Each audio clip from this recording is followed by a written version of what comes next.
Welcome back on capital news Delhi. चलिए देखते हैं दिल्ली की 25 फटाफट बड़ी खबरें। साथ ही डेली खबरों से अपडेट रहने के लिए चैनल को सब्सक्राइब करने के साथ वीडियो को लाइक करें। दिल्ली में कश्मीरी विस्थापितों को मिलेगी सहायता राशि, अब आय और संपत्ति नहीं बनेगी बाधा।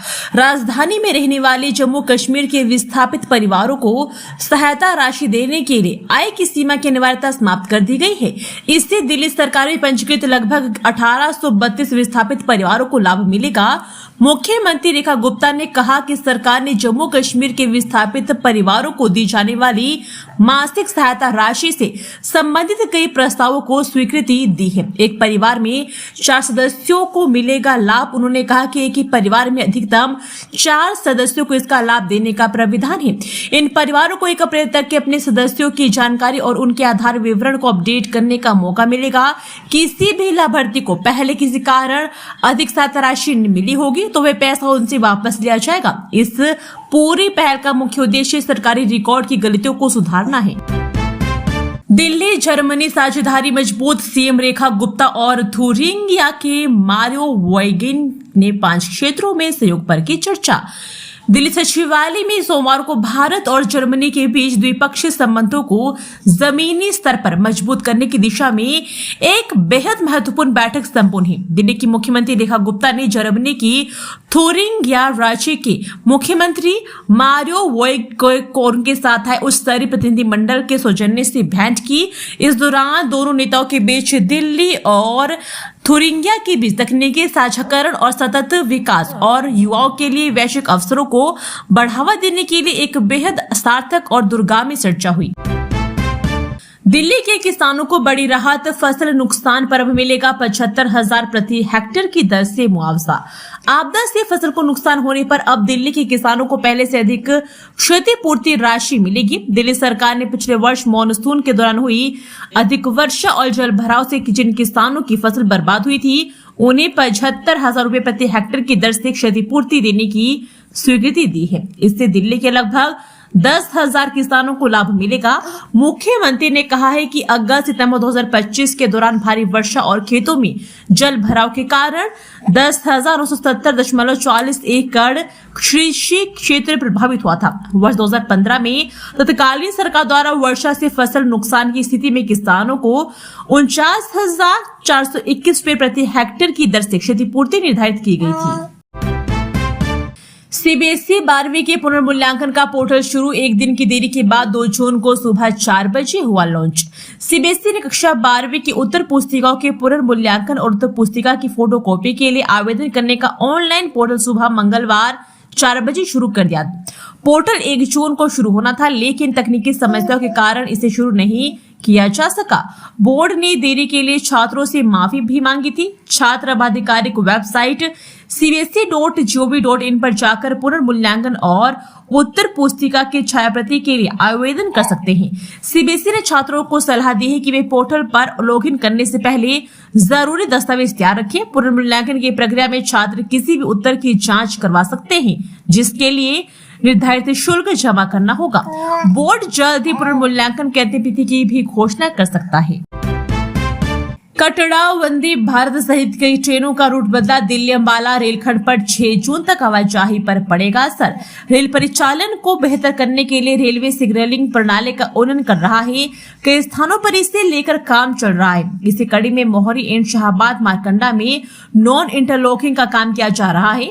रेलवे अधिकारियों का कहना है कि हर काम नई इलेक्ट्रिक इंटरलॉकिंग पैनल लगाने और रेल नेटवर्क को अधिक सुरक्षित बनाने के लिए किया जाता है। इस काम को पूरा करने के लिए दिल्ली अंबाला रेलखंड पर इस सप्ताह ट्रेनों की आवाजाही पर असर पड़ेगा। कई ट्रेनों के मार्ग में बदलाव किया गया है। इनमें दिल्ली से भी माता वैष्णो देवी सहित अन्य शहरों के लिए चलने वाली वंदे भारत एक्सप्रेस शामिल है।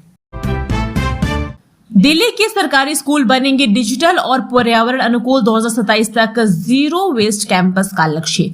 प्रदेश सरकार ने सरकारी स्कूलों को भविष्य की जरूरतों के मुताबिक तैयार करने और उनमें तकनीकी व पर्यावरण अनुकूल वातावरण का माहौल बनाने के लिए सरकार ने कमर कस ली है।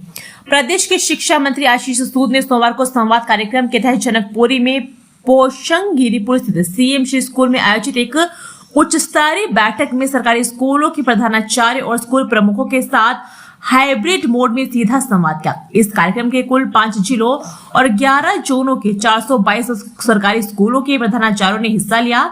इस दौरान शैक्षणिक सत्र 2026-27 की तैयारियों और स्कूल में उपलब्ध बुनियादी सुविधाओं की समीक्षा भी की गई। इस अवसर पर शिक्षा निदेशक, अतिरिक्त शिक्षा निदेशक, जिला एवं जोन उप शिक्षा निदेशक समेत शिक्षा निदेशालय के कई वरिष्ठ अधिकारी भी मौजूद रहे।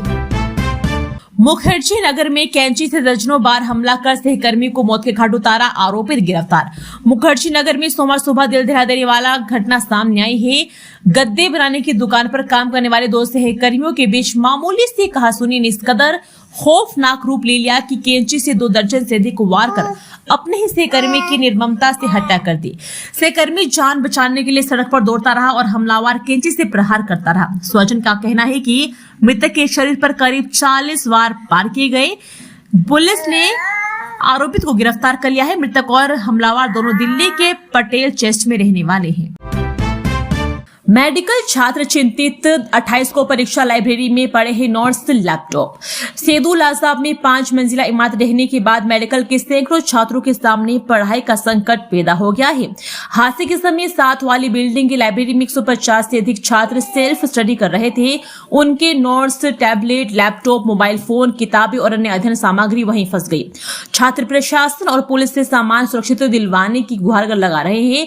पुलिस अधिकारियों के अनुसार हादसे वाली इमारत से सटी इमारत भी पूरी तरह झुक चुकी है और उसकी किसी भी समय गिरने का खतरा बना हुआ है। सुरक्षा कारणों से किसी को भी अंदर जाने की अनुमति नहीं दी जा रही है।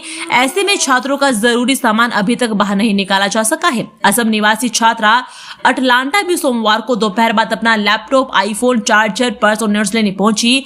उन्होंने रूस से वर्ष 2019 से अपना MBBS पूरा किया था। वर्तमान में विदेशी मेडिकल स्नातकोत्तर की अनिवार्य परीक्षा की तैयारी कर रही थी। यह महत्वपूर्ण परीक्षा 28 जून को है। दिल्ली के लाडो सराय में कारोबारी के दफ्तर पर बाइक सवारों की हाई फायरिंग, रंगदारी का शक। दक्षिणी दिल्ली के लाडो सराय क्षेत्र में सोमवार शाम बाइक सवार बदमाशों ने एक कारोबारी के दफ्तर के बाहर हवाई फायरिंग कर दहशत फैला दी। पुलिस की शुरुआती जांच में मामला रंगदारी से जुड़ा माना जा रहा है। वारदात को अंजाम देने के बाद आरोपित मौके से फरार हो गए। पूरी घटना आसपास लगे CCTV कैमरों में कैद हो गई है। पुलिस के मुताबिक 2 बदमाश बाइक पर सवार होकर कारोबारी के कार्यालय के बाहर पहुंचे। कई राउंड हवाई फायरिंग करके मौके से भाग निकले। गोली चलने की आवाज सुनकर इलाके में अफरा तफरी मच गई। स्थानीय लोगों ने तुरंत पुलिस को सूचना दी। सूचना मिलते ही पुलिस टीम मौके पर पहुंची और जांच शुरू कर दी। पुलिस को आसपास लगे CCTV कैमरों को फुटेज मिली है जिसमें आरोपित वारदात को अंजाम देते हुए दिखाई दे रहे हैं। सेदू लासाब इमारत हादसा 48 घंटे बाद भी बचाव कार्य जारी, मलबे में अभी भी लोगों के दबे होने की आशंका। सेदू लासाब गांव में इमारत गिरने के 48 घंटे बाद भी राहत अभियान जारी है जिसमें मलबे के नीचे और लोगों के फंसे होने की आशंका है। बचाव दल सीमित जगह और झुकी हुई पड़ोसी इमारत जैसी चुनौतियों के बावजूद लगातार काम कर रहे हैं, जबकि कई लोगों के मोबाइल लोकेशन घटनास्थल पर ही मिल रहे हैं। पश्चिमी दिल्ली के उद्योग नगर औद्योगिक क्षेत्र में 45 करोड़ से होगा कायाकल्प, बुनियादी ढांचा सुधरेगा। पीरागढ़ स्थित उद्योग नगर औद्योगिक क्षेत्र के बुनियादी ढांचे को पूरी तरह आधुनिक और सुदृढ़ बनाने के लिए सरकार ने बड़े बजट को मंजूरी दे दी है। औद्योगिक क्षेत्र का दौरा करने पहुंचे प्रदेश सरकार में मंत्री मनीषेंद्र सिंह सिरसा ने सोमवार को घोषणा की कि उद्योग नगर में लगभग 45 करोड़ रुपए की लागत से विभिन्न विकास कार्य किए जा रहे हैं। इन कार्यों को प्राथमिकता के आधार पर समयबद्ध तरीके से पूरा किया जाएगा और इनकी प्रगति की निगरानी मंत्री स्वयं करेंगे। मंत्री ने बताया है कि इस बड़े बजट का इस्तेमाल औद्योगिक क्षेत्र की सबसे बड़ी दिक्कतों को दूर करने में किया जाएगा। क्षेत्र के भीतर आंतरिक सड़कों और जल निकासी के लिए नालों के निर्माण कार्य जल्द शुरू किए जाएंगे। प्रोजेक्ट संगम से ट्रैफिक सुधार को मिली नई गति, 15 दिन में सुलझी 87 शिकायतें। दिल्ली की सड़कों पर ट्रैफिक व्यवस्था को बेहतर बनाने के लिए दिल्ली ट्रैफिक पुलिस का प्रोजेक्ट संगम अब जन भागीदारी का मजबूत मंच बनता जा रहा है। पिछले पखवाड़े में ट्रैफिक पुलिस ने राजधानी के विभिन्न इलाकों में 61 सामुदायिक बैठकें आयोजित कर RWA, बाजार संघों, ऑटो रिक्शा यूनियनों, टैक्सी संचालकों तथा छात्रों से सीधे संवाद किया। इस दौरान लोगों से 104 शिकायतें और सुझाव प्राप्त हुए, जिनमें से 87 का समाधान ट्रैफिक पुलिस ने अपने स्तर पर किया, जबकि 16 मामलों को लोक निर्माण विभाग और MCD जैसी एजेंसियों को भेजा गया। दिल्ली में ईंधन की बढ़ती कीमतों से आम आदमी पर महंगाई का बोझ, दैनिक वस्तुओं की बढ़ी कीमतें। पश्चिम एशिया में युद्ध से देश में ईंधन संकट की मार आम नागरिकों पर पड़ रही है। एलपीजी के साथ ही पिछले माह से पेट्रोल, डीजल व सीएनजी के दाम में भी बढ़ोतरी हो रही है, जिसके चलते चाय नाश्ता से लेकर रेस्तरां के व्यंजन महंगे हुए हैं। सवारी वाहनों की किराए के साथ माल ढुलाई में वृद्धि के साथ दूध समेत अन्य उत्पाद भी महंगे हुए हैं। इसी तरह चावल व खाद्य तेल के दाम में वृद्धि है। बाजार का अंदेशा आने वाले दिनों में और महंगाई का है। बाजार विशेषज्ञों के अनुसार शांति समझौते के लेकर अनिश्चितता बनी हुई है। अगर यह जारी रहता है तो एफएमसीजी कंपनियां अपने उत्पादों के दाम बढ़ा सकती है। विजिलेंस के छापे के बाद सीएम रेखा गुप्ता का एक्शन, पद से हटाए गए सीपीए प्रमुख, 40 से अधिक कर्मियों का भी ट्रांसफर। विजिलेंस छापे के बाद दिल्ली सरकार ने केंद्रीय खरीद एजेंसी में बड़ी प्रशासनिक कार्रवाई की है। सीपीए प्रमुख डॉक्टर विनोद कुमार रंगा समेत 40 से अधिक अधिकारियों कर्मचारियों का तबादला किया गया है, जिसका उद्देश्य खरीद व्यवस्था में पारदर्शिता और जवाबदेही लाना है। दिल्ली के करतार नगर में दो पक्षों में गोलीबारी, ट्यूशन से लौट रहे 6 साल के बच्चे के पैर में लगी गोली। दिल्ली के करतार नगर में देर रात गोलीबारी की घटना में 6 वर्षीय बच्चा गंभीर रूप से घायल हो गया। बच्चा ट्यूशन से लौट रहा था, तभी अचानक हुई गोलीबारी में उसकी टांग में गोली लग गई। घायल बच्चे की मां रूबी ने बताया कि उनके बच्चे को ले जा रहे व्यक्ति ने रुकने का संकेत दिया, लेकिन दूसरी तरफ के लोग नहीं रुके। उस समय वहां झगड़ा चल रहा था और अंधाधुंध गोलीबारी हो रही थी। उन्होंने किसी से कोई विवाद या दुश्मनी होने से इनकार किया है। दिल्ली मेडिकल काउंसिल के चुनाव में धांधली के आरोप, उपराज्यपाल से निष्पक्ष जांच की मांग। डीएमसी चुनाव को लेकर विवाद गहरा गया है। 31 मई को हुई चुनाव प्रक्रिया में कथित अनियमितताओं के आरोप लगाते हुए चिकित्सकों के एक समूह ने दिल्ली के उपराज्यपाल को शिकायत भेजकर स्वतंत्र और निष्पक्ष जांच की मांग की है। शिकायत के प्रतिलिपि मुख्यमंत्री, स्वास्थ्य मंत्री और डीएमसी को भेज दी गई है। शिकायतकर्ताओं ने आरोप लगाया है कि मतदान के दौरान फर्जी मतदान, एक ही व्यक्ति द्वारा बार बार मतदान और अमिट स्याही के प्रभावी न होने जैसी घटनाएं सामने आई है। उनका दावा है कि उपयोग की गई स्याही आसानी से मिटाई जा सकती है, जिससे मतदान प्रक्रिया की निष्पक्षता पर सवाल खड़े हुए। दिल्ली की अनधिकृत कॉलोनियों में करोड़ों की संपत्ति का खेल, अवैध निर्माण और काले धन का ठिकाना।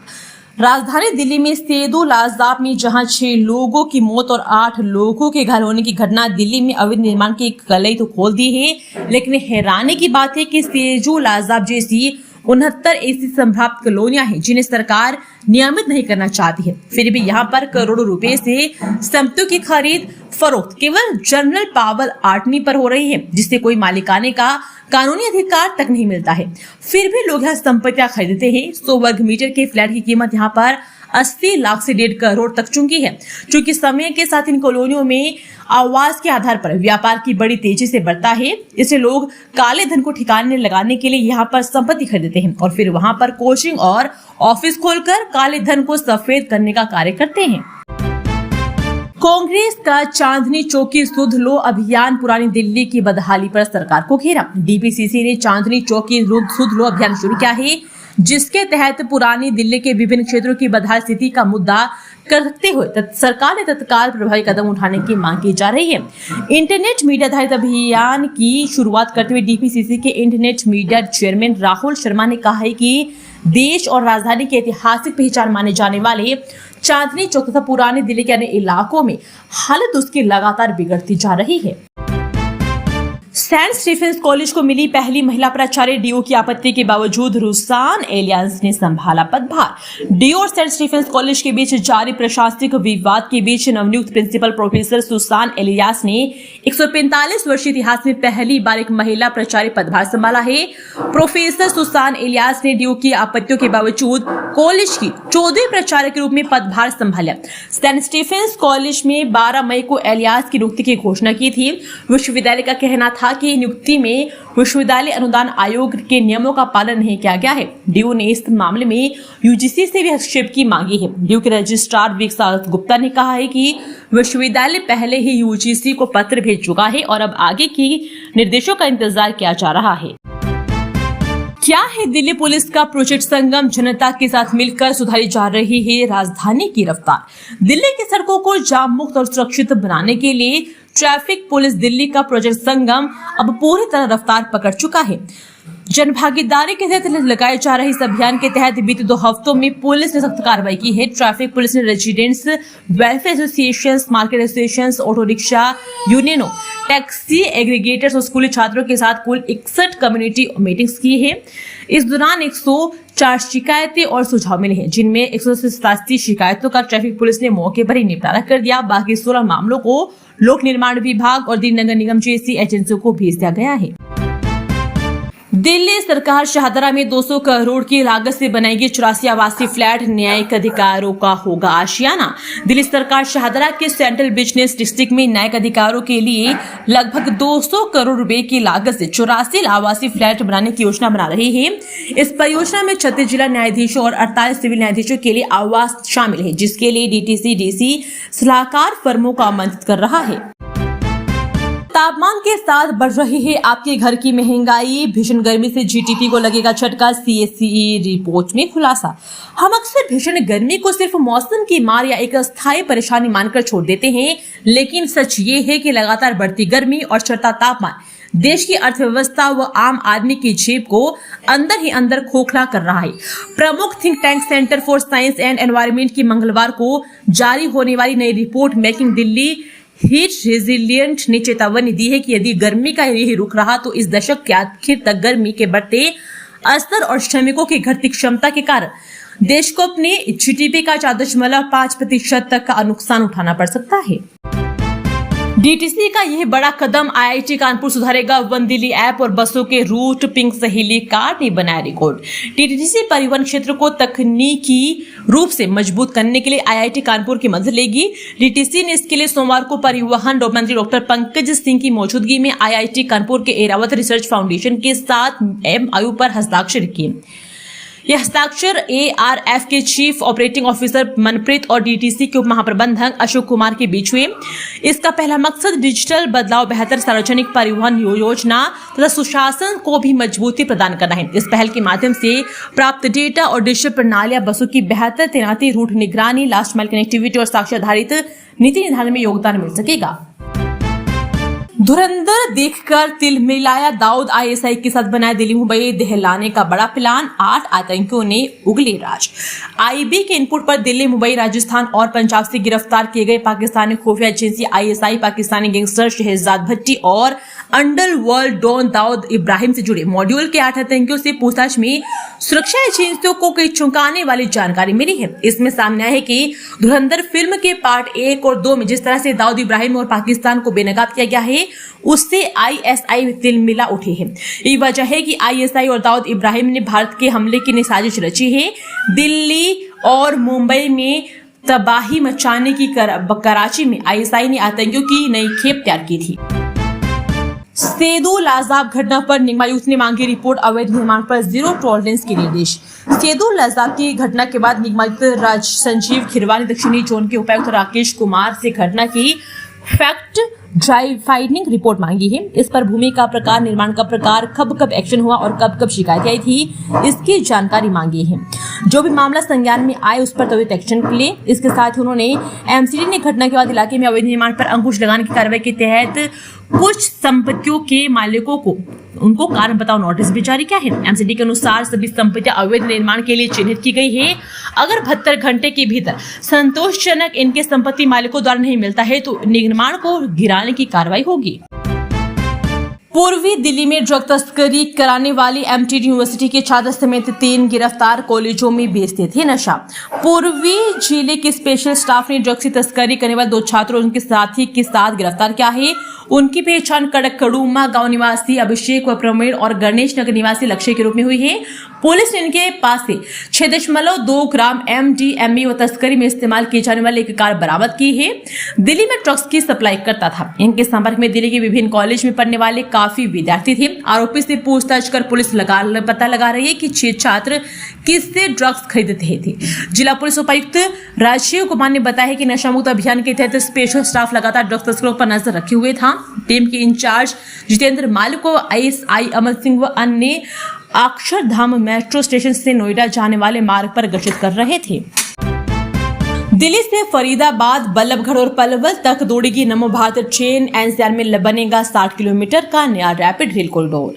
दिल्ली एनसीआर में नमो भारत नेटवर्क का विस्तार तेजी से आगे बढ़ रहा है। दिल्ली मेरठ कॉरिडोर के बाद अब दिल्ली से फरीदाबाद, बल्लभगढ़ और पलवल को जोड़ने वाले नए नमो भारत कॉरिडोर की योजना पर काम किया जा रहा है।